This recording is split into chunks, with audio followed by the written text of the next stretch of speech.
ఏదో ఒక ఫంక్షన్‌లో 'మహేష్ నేను నీకంటే చిన్నవాడిని' అని ఒక మాట అన్నారు. ఎందుకలా? చిన్నవాడిని అంటే వయసులో చిన్నవాడిని తల్లి నేను. ఆయనకంటే 1 ఇయర్ చిన్నోడిని. ఆయన 75లో పుట్టాడు. నేను 76లో పుట్టాను. నో. నో. నో. మీరేమన్నా ఒక ఇండికేషన్స్ లాంటివేమన్నా ఎప్పుడన్నా ఇచ్చారా అనే దాంట్లో? దేంటి? ఏం ఇండికేషన్? బేబీ మోడలింగ్ కానీ, మిగతా దాంట్లో వామ్మో! కానీ. చిన్నవాడిని అంటే అట్లా కాదమ్మా. ఆయన ఏదో సార్ సార్ అంటుంటే, ఆ! సార్ ఏందయ్యా నువ్వు నాకు అర్థం కాదు. నేను చిన్నోడిని నీకంటే వయసులో. అంటే నేను ఆయన మహేష్ అంటున్నా. ఆయన నన్ను సార్ అంటున్నాడు. నాన్న కాదు బాస్ నువ్వు నేను నీకంటే చిన్నోడిని కాబట్టి వయసులో చిన్నోడిని అని చెప్పిన. అంటే కదమ్మా నాకు అట్లాంటి పిచ్చి భ్రమలు ఏం లేవు. ఆయన మహేష్ బాబు. నేను నేనెవడిని కాబట్టి ఆయన చాలా అందగాడు. ఆయనతో మనకేం పోలిక. ఆయన ఏదో హీరో, సినిమా హీరో. నేనో పొలిటీషియను.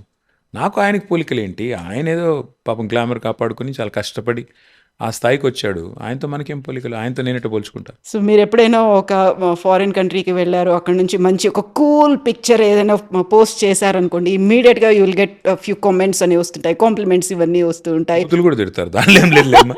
బూతులు తిట్టే వాళ్ళు ఉంటారు, పొగిడే వాళ్ళు ఉంటారు. అది లైఫ్ అమ్మ. దాన్ని పెద్ద సీరియస్‌గా తీసుకోకూడదు. హ్మ్. ఇప్పుడు చాలా మందికి ఏదో ఒకటి కామెంట్ చేయాలని ఉంటుంది. అందుకే అప్పట్లో ఏదో పాట రాశారు కదా హిందీ సినిమాల్లో. కుచ్ తో లోగ్ కహెంగే, లోగోं का काम है कहना. ఇక అవన్నీ పట్టించుకుంటే కష్టం. మనం అవి పట్టించుకుంటే బతకలేం. సో, చాలా టఫ్ సబ్జెక్ట్ స్కూల్లో అంటే ఏముండేది? మ్యాథమెటిక్స్ ఎందుకలా? అది నాకు అర్థం కాదు. నాకు ఆ పుస్తకం చూస్తే నెంబర్లు జంప్ అవుతూ ఉంటాయి. అంటే డిస్లెక్సియా అని లేదు. బట్ అది అర్థమయ్యేది కాదు. ఏంది ఇది? ఎవడు కనిపెట్టాడు? ఎందుకు పెట్టారు? ఈ పరీక్ష ఏంటి? ఆ టైప్లో నాకు పిచ్చ కోపం ఉండేది మ్యాథమెటిక్స్ అంటే. ఒక్కసారి మా అమ్మకి చెప్పిన నేను ఇంకా చదవను ఈరోజు ఎగ్జామ్ పోనంటే బతిలాడి పంపించింది. So I hated mathematics. I still hate. అది స్కూల్ డేస్‌లో అయి ఉంటుంది అంతేనా? అంతే. ఇంకా తర్వాత మ్యాథ్ లేదుగా. తప్పించుకున్నా. మీరు స్కూల్ ఏజ్‌లో ఒక గోల్ ఏదో పెట్టుకుంటారు. కాలేజ్‌కి నాకు వచ్చిన ఎప్పుడు లేదమ్మా గోల్స్. నా అసలు ఎప్పుడూ లేదు. ఎప్పుడు గోల్స్ లేవు. ఏం చేయాలి అంటే ఫలానాది చేయాలి అన్నది ఎప్పుడు లేదు. మా అమ్మనేమో డాక్టర్ కామన్నది. సో డాక్టర్ అయిదామని సీటు కూడా సంపాదించిన. కానీ నాన్న అన్నారు అది చాలా కష్టం రా 32 ఏళ్ళు అయితే సెటిల్ అయ్యే వరకు ఎందుకు అప్పుడేక యూపీఎస్సీ రాయి సివిల్ సర్వెంట్గా అన్నారు. సరే నాన్న మీరు చెప్పింది చేస్తా అన్న. ఇద్దరిది చేయలేదు. ఇద్దరిని ఈక్వల్లీ డిసాటిస్ఫై చేసి వదిలేసి చివరికి అమెరికా వెళ్ళిపోయాను. సో అట్లా జరుగుతుంటాయి లైఫ్లో. పెద్ద గోల్స్ అంబిషన్స్ అవి ఏం పెట్టుకోలేదమ్మా. అట్లా అట్లా అట్లా అట్లా అట్లా బై డిఫాల్ట్ నడిచిపోయింది ఇప్పటిదాకా. రేపు కూడా అట్లా నడుస్తుంది అనుకుంటున్నాను. కేటీఆర్ గారు అంటే నాన్నగారు అంటే మీకు చాలా భయమా? భయము, గౌరవము, అన్నిటికీ మించి భక్తి 3 ఉన్నాయి. ఓకే. I worship him. అంటే is a leader, is a living legend. ఆయన కంటే మించిన నాయకుని నేను చూడలేదు. చాలామంది రాజకీయ నాయకులను చూశాను. Is a legend. భయం ఎస్ ఇప్పటికి కూడా ఆయన ముందు మాట్లాడలేను. గౌరవం because of his achievements. Is a tall leader. ఆయన ఏ మూడ్‌లో ఉన్నారో కనుక్కొని మరీ వెళ్తారు దగ్గరికి, లేకపోతే ఏమన్నా డౌటా? ఆయన మంచి మూడ్లో లేరంటే అందుకెళ్తాం ముందుకి. పక్కకి వెళ్ళి ఇక్కడ మా అమ్మతో కూర్చొని ఏదో చెప్పుకుంటా. లైక్ ఒక లీడర్‌గా చూస్తారా? నాన్నగారిలాగా చూస్తారా? లైక్ ఎలా ఉంటుంది ఆ అట్లా బాండ్? ఉంటుందా తల్లి? ఇప్పుడు ఆడ పోయినాక అట్లా ఇప్పుడు ఒక మనిషిలో మల్టిపుల్ ఐడెంటిటీస్ ఉంటాయి. ఎట్లా చెప్తావు నువ్వు? ఆయన లీడర్గా చూస్తావా, తండ్రిగా చూస్తావా అంటే ఆయన సడన్గా ఏదైనా ఇంటి విషయం పడితే తండ్రికి కొడుకుగానే చెప్తా, పార్టీ విషయం పడితే లీడర్గా చెప్తా. అందులో ఎట్లా ఎట్లా డిఫరెన్షియేట్ చేస్తావు? చేయలేం కదా. కూర్చున్నప్పుడు అరే వాడు ఎట్లున్నాడు హిమాంశు అంటే చెప్తా, తండ్రిగానే చెప్తా. ఒకవేళ కాదు అరే అదేమైందిరా పని ఏదో చెప్పినా కదా అదేమైందంటే లీడర్గానే చెప్పాలి. సార్ అది కాదు సార్ ఇదైంది సార్ అని చెప్పాలి. దానిలో ఏముంటుంది? హైదరాబాద్ మీ ఫేవరెట్ సిటీ అంటే ఫస్ట్ హైదరాబాదే వస్తుంది. అదర్ దాన్ హైదరాబాద్ అంటే ఏం చెప్తారు? అంటే ఇక్కడ విదేశాల్లోనే ఎక్కడ? వేరెవర్? అంటే ఇండియాలో చాలా ఉన్నాయి. ఫర్ ఎగ్జాంపుల్ నేను చదువుకున్న ప్లేస్లేనండి, నేను తిరిగిన ప్లేస్లు చాలా ఉన్నాయి. బట్ వరల్డ్లో అయితే న్యూయార్క్ చాలా ఇష్టమైన సిటీ. నేను చదువుకున్నాను అక్కడ, అది కూడా ఒక కారణం కావచ్చు. ఇండియాలో పూణే కూడా ఇష్టం, ఎందుకంటే అక్కడ కూడా చదువుకున్నా. బెంగళూరు ఇష్టం. చాలా ఉన్నాయమ్మా. తిరిగిన ఒక్కొక్క ప్లేస్లో ఒక్కొక్కటి నచ్చుతుంది. ఓకే. సో, ఒక తీరని కోరిక ఉంది అంటే? చాలా ఉన్నాయి. ఒకటేంటి పెద్ద బకెట్ లిస్ట్ రాసుకున్నాను నేను. మొన్న ఏదో 50 ఇయర్స్కి వస్తున్నాను నేను ఈ సంవత్సరం. ఏం చేయలేదు జీవితంలో, చాలా వేస్ట్ ఫెలో లాగా ఇక్కడే మిగిలిపోయామని చెప్పి వాళ్ళ లిస్ట్ అంతా రాసుకుని నా ఫోన్లో ఉంది. ఈసారి అసలు చాలా ప్లాన్లు వేసుకున్నాను నేను. 50వ సంవత్సరం 50 పనులు చేయాలని రాసుకున్నాను. ఒక్కటి కూడా చేయలేదు ఇప్పటివరకు. సో చూడాలి. తీరని కోరికలు చాలా ఉన్నాయి. ఓకే. పనులు అంటే రిజల్యూషన్స్ ఎవ్రీ ఇయర్ పెట్టుకుంటాం. న్యూ ఇయర్కి అలాగే అవి లేవు అట్లా కాదు. అంటే ఫర్ ఎగ్జాంపుల్ చెప్తున్నా, పిరమిడ్స్ ఉన్నాయి ఈజిప్ట్లో, పోవాలనుకున్నాను. చూసి ఎవరు మొన్న మా వాళ్ళు ఎవరో పోయించినారంటే అరే పోవాలరా ఇక్కడికని రాసుకున్నా. తర్వాత ఎవరో ఫ్రెండ్ మారాకేష్ పోయినాడు, మొరాకో పోయినాడు. అరే చాలా బాగుంది, అట్లా ఉంది ఇట్లా ఉంది, కాసాబ్లాంకా, అరే ఇదేదో పోవాలని రాసుకున్నా. అంటే ఇట్లా ఏదో ఉంటుంది ట్రావెల్ డెస్టినేషన్స్ అని. స్కై డైవింగ్ ఎవరో చేశారన్నారు, అరే ఇది కూడా చేయాలి మనం. బంగీ జంప్ ఉంటుంది. బంజీ జంపింగ్ లేదమ్మా నాకు. స్కై డైవింగ్ ఏదో కొద్దిగా భయం లేదు, కానీ బంజీ జంపింగ్ అంటే ఏందో అర్థం కాదు. తాడును పట్టుకుని దుంకడం కొద్దిగా కష్టం. పారాషూట్ వేసుకుని దుంకడం ఈజీ, కానీ ఆ తాడు తెగితే టప్ అట్లా కాకుండా అది మరి ఆ జగన్ ఎట్లా చేశాడో నాకు తెలియదు, కానీ అడగాలి ఒకసారి ఈసారి కలిసినప్పుడు. సో యూజువల్గా ఇలా పొలిటీషియన్స్ అదర్ దాన్ పాలిటిక్స్ మాట్లాడుకోవాలి, ఎప్పుడు ఉండేటువంటి హెక్టిక్ షెడ్యూల్స్ ఇవన్నీ కాదు అనుకుంటే ఎవరితో మీరు అంత క్లోజ్గా అసోసియేట్ అయ్యి మాట్లాడతారు ఏది రాజకీయాల్లో రాజకీయాల్లో, పొలిటికల్ లీడర్స్తో అదర్ దాన్ పాలిటిక్స్? నాకు ఒక సెపరేషన్ ఉందమ్మా నా లైఫ్లో. నేను వర్క్ కాడికి మా కొలీగ్స్ అందరితో బాగానే ఉంటాను, అంటే నేను అనుకుంటున్నాను బాగానే ఉంటానని. ఫ్రెండ్స్తో పర్సనల్ విషయాలు మాడతాను, నా కొలీగ్స్ అందరితో రాజకీయమే మాడతాను కదా, మా వృత్తి కదా, అది మా వర్క్ అది. సో ఆ సెపరేషన్ నాకుంది. ఓకే. కాబట్టి రెండూ మిక్స్ అయ్యే పరిస్థితి ఏమీ లేదు. కేటీఆర్కి యాటిట్యూడ్ ఎక్కువ, కొంచెం గర్వం, నిజమేనా? ఏం చేస్తాం ఇప్పుడు, ఎట్లా అయిపోయిందంటమ్మా కవిత, కుక్కని చంపే ముందు పిచ్చి కుక్క అని ముద్రేయాలి. అందుకే మా అపోనెంట్స్ ఏం చేస్తారంటే, ఇప్పుడు నేను లేవనెత్తిన ప్రశ్నల్లో వారికి సమాధానం చెప్పే సత్తా లేదనుకోండి, ఏం చేయాలి, నన్ను ఏదో ఒక ముద్రేయాలి, క్యారెక్టర్ అసాసినేట్ చేయాలి. ఏం చేయాలి దానికి?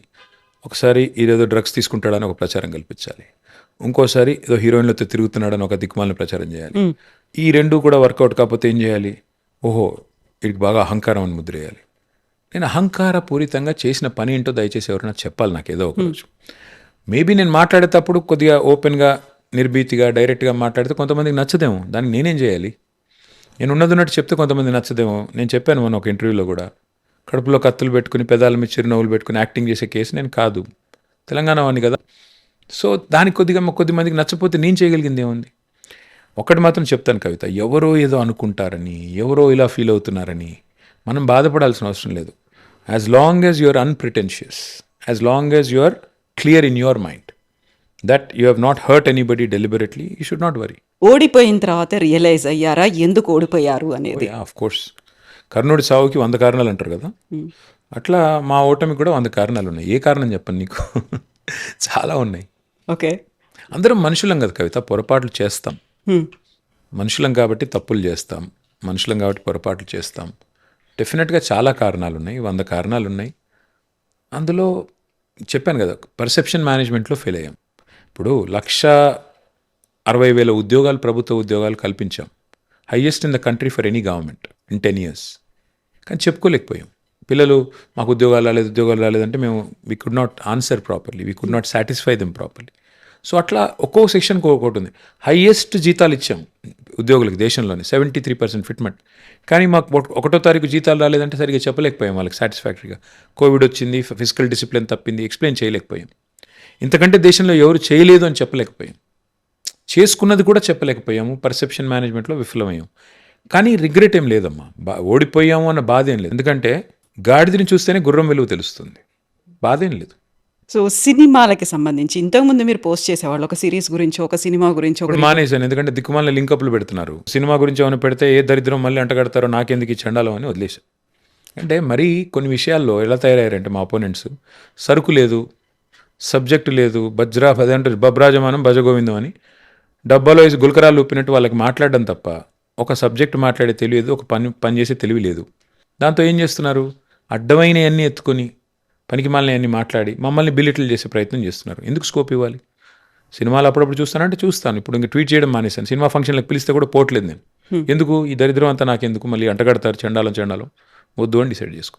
ఈ మధ్యలో వచ్చినటువంటి జెన్జీ మూవ్మెంట్ గురించి వాళ్ళు కరెక్ట్ పాత్లోనే వెళ్తున్నారా అంటే? డెఫినెట్గా దేశంలో, ప్రపంచంలో యువత ఆస్పిరేషన్ మనం అర్థం చేసుకున్నంత కాలం, యువత మారుతున్న కాలానికి అనుగుణంగా పాలకులు, ప్రభుత్వాలు, పార్టీలు మారినంత కాలం వాళ్ళు డిస్సాటిస్ఫైడ్ ఉంటారు. డెఫినెట్గా ఆ డిస్సాటిస్ఫాక్షన్ ఇస్ అబ్సల్యూట్లీ జస్టిఫైడ్ నన్ను అడిగితే.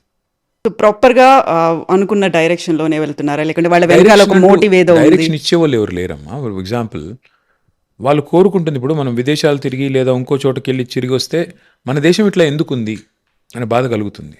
అంటే వేరే దేశాలు ఎక్కడికో వెళ్ళిపోతున్నాయి, మనం ఇట్లాగే ఎందుకున్నాం అన్నప్పుడు సహజంగా అసంతృప్తి వస్తుంది కదా. మన పాలకులు ఎక్కడో మమ్మల్ని లెట్ డౌన్ చేశారు ఫీలింగ్ వస్తుంది కదా. వచ్చినప్పుడు they are expressing in different forms, తప్పేముంది అందులో? సో డిస్ట్రక్టివ్గా వెళ్తున్నారా, వాళ్ళు కన్స్ట్రక్టివ్గా ఉన్నారా?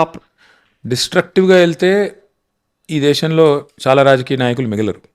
ఒకవేళ యువతరం కనుక తమ చేతుల్లోకి ఆ రకమైన డిస్ట్రక్టివ్ మెంటాలిటీ తీసుకుంటే, in fact they are very lenient. Our people are very kind, our people are extremely patient. ఎంత టైము లేకపోతే నేను ఒకటి అడుగుతా కవిత, 100 రోజుల్లో అన్నీ చేస్తామని చెప్పి హామీలు ఇచ్చి 900 రోజులు కూడా చేయకపోతే మన వాళ్ళు ఎంత మంచి వాళ్ళు కాకపోతే ఊరుకుంటున్నారు.